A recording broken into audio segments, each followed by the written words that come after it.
Alaska, un nom chargé d'images de grand froid, d'aventure et de nature. Mais ce nom trouve son origine dans une langue autochtone.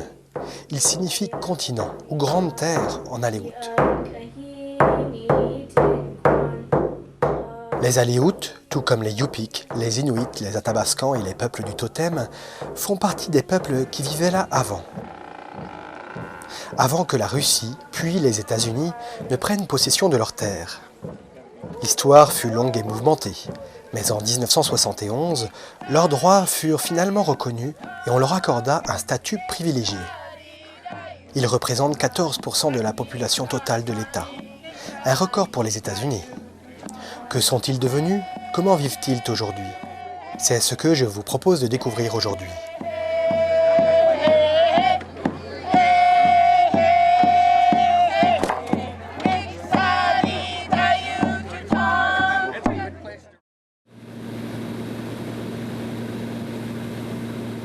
Nous survolons l'océan Pacifique et les îles d'Inside Passage qui abritent la forêt nationale de Tongass.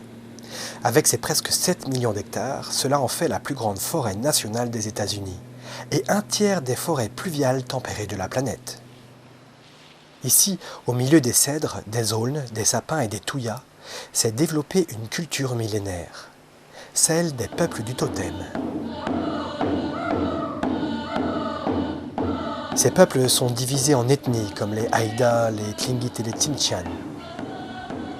Chaque ethnie est divisée en moitiés, les aigles et les corbeaux, et chaque moitié est divisée en clans représentés par des figures, comme l'orque, la grenouille, le colibri, le saumon, l'ours, le castor, la baleine ou le requin.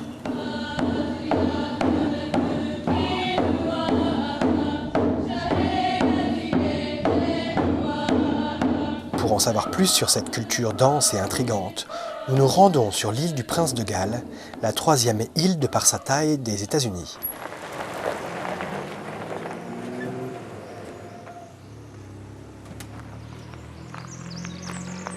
Au village de Cloac, c'est John Rowan, un sculpteur Tlingit, qui va nous ouvrir les portes de son atelier.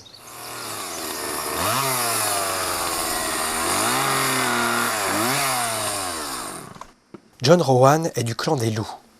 Il a commencé à sculpter alors qu'il était engagé dans l'armée, puis pour son village. Il a prévu de réaliser 10 totems, et chacun d'entre eux demande plus de 250 heures de travail. En parallèle, il enseigne à l'école du village, de la maternelle jusqu'au secondaire, l'art de sculpter sur bois. Les meilleurs d'entre ses élèves formeront ses apprentis.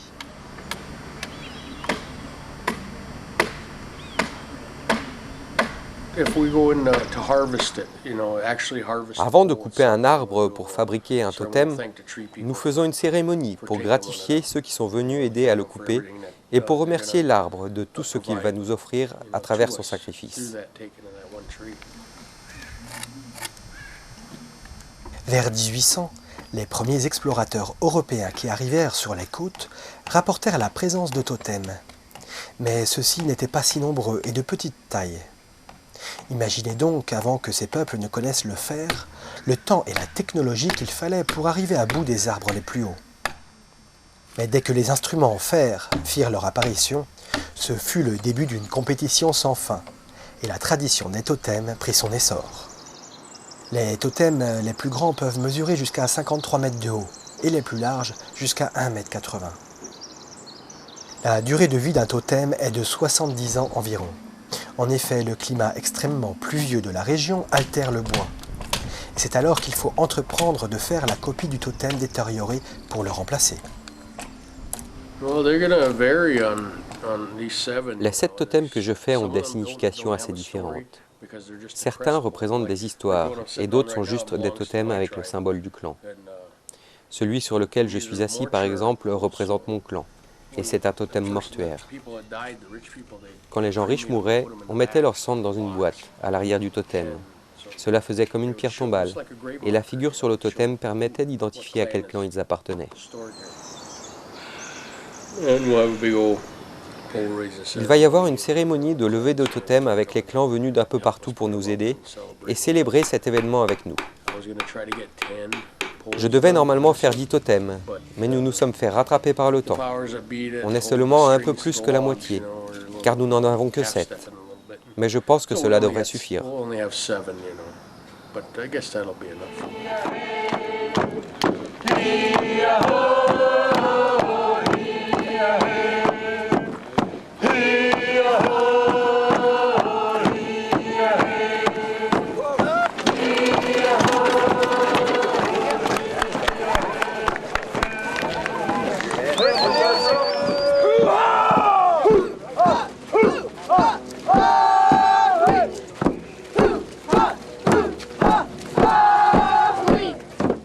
Le grand jour est enfin arrivé.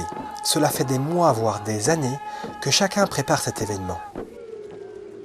La communauté a décidé de faire la levée de totem de manière traditionnelle, c'est-à-dire sans l'aide d'un engin mécanisé et à la force des bras.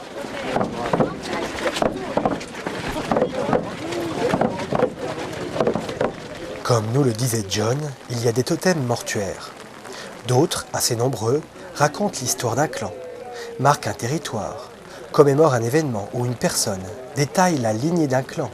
Mais il y a aussi des totems construits pour faire honte à une communauté ou à une personne qui n'a pas payé ses dettes, par exemple.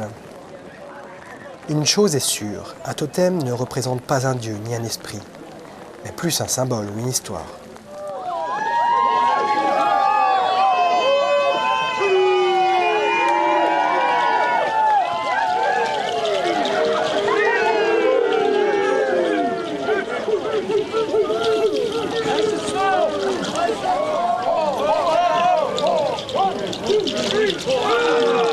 Des centaines de personnes se sont donné rendez-vous pour cet événement majeur de la région.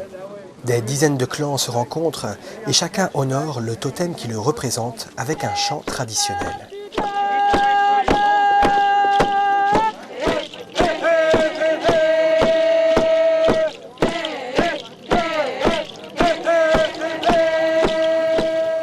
Cela permet des rencontres, mais il faut savoir que seules les personnes de la moitié des aigles peuvent se marier avec une personne de la moitié opposée, c'est-à-dire des corbeaux. Ainsi, si 2 aigles ou 2 corbeaux tombent amoureux, c'est l'échec assuré ou le reniement du clan. Et encore de nos jours. Chaque figure représentée sur un totem, comme chaque chant chanté à cette occasion, appartient à un clan. Personne ne peut utiliser ces chants sans leur accord.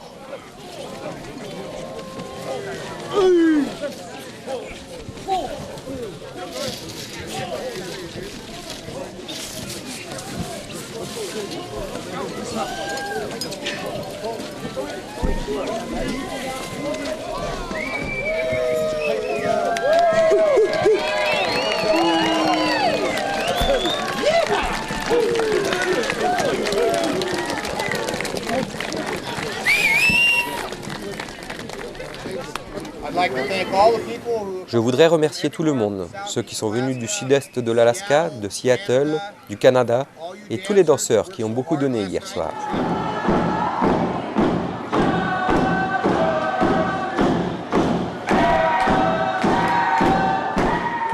Lors de cet événement, un potlatch est organisé, et c'est le moment de donner, pour montrer sa richesse et sa générosité. Des centaines de cadeaux seront échangés et des dizaines de milliers de dollars dépensés.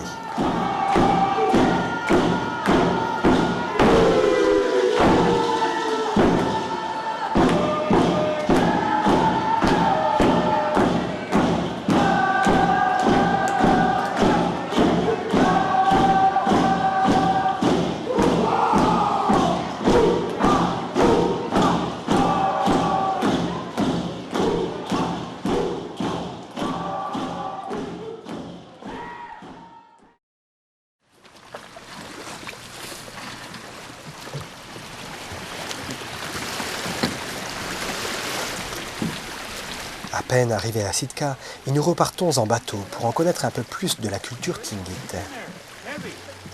Pour cela, nous allons au plus proche de la nature, dans un endroit seulement accessible en bateau, préservé du monde.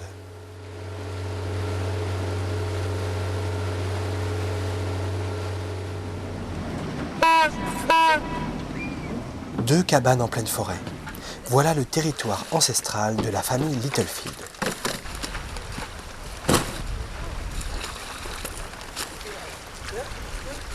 Pendant une semaine, nous ne serons pas seuls. Une vingtaine d'enfants, quelques anciens et des bénévoles vont cohabiter pour apprendre et mieux comprendre. Depuis plus de 20 ans, Robbie et John reçoivent des enfants de 6 à 16 ans et leur proposent de vivre hors du temps, un mode de vie autochtone en voie de disparition. Les Tlingit vivent sur cette terre depuis des milliers d'années. Ils y ont développé un savoir-faire et des connaissances scientifiques qui n'ont jamais été écrites nulle part. C'est de génération en génération qu'ils transmettent ce savoir. Mais à cause du système d'éducation occidentale, les grands-parents sont séparés de leurs petits-enfants. Ils ne leur enseignent plus rien. J'ai donc pensé accueillir des enfants au camp de pêche traditionnel, là où des générations de Tlingit sont venus se nourrir, pour essayer de marcher sur les traces de nos ancêtres, pour apprendre de notre mieux. Et les ancêtres de la région avaient développé un véritable mode de vie basé sur l'alimentation, comme nous l'explique le mari de Robbie, John Littlefield.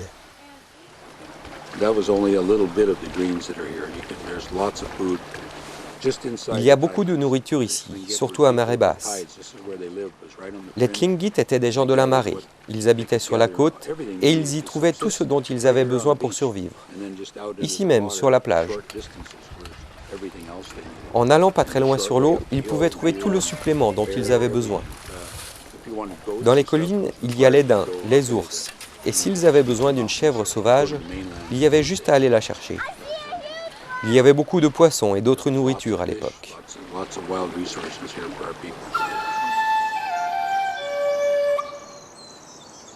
Comme le dit le dicton Tlingit, quand la marée s'en va, la table est mise. Mais la forêt primaire, elle aussi, est riche. Elle abrite des mammifères comme les daims, mais aussi toutes sortes de baies.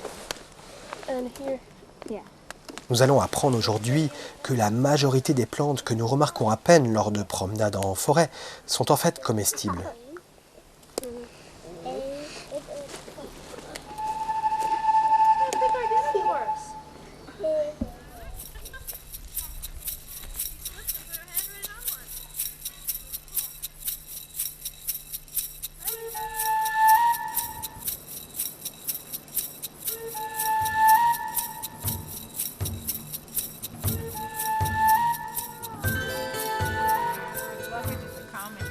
La nourriture est vraiment partout. Et comme le dit le proverbe Tlingit, il faut vraiment être un idiot pour avoir faim ici. La salicorne ne peut se récolter qu'à marée basse. Elle sera ensuite dégustée en salade. Ceci est un don de la terre et on ne gaspille pas les cadeaux. Prenez juste ce dont vous avez besoin et prenez-en soin. Et si vous en avez trop, ne le gaspillez pas. Donnez-le à quelqu'un qui en fera bon usage. Partagez-le avec un ancien, un aïeul qui en a besoin par exemple. Le partage est un élément essentiel de la culture Tlingit. Les anciens partagent leurs connaissances et leur sagesse, tandis que les plus jeunes partagent la nourriture qu'ils ont récoltée. Mais avant de passer à table, il va nous falloir apprendre quelques recettes traditionnelles sauvegardées par les anciens.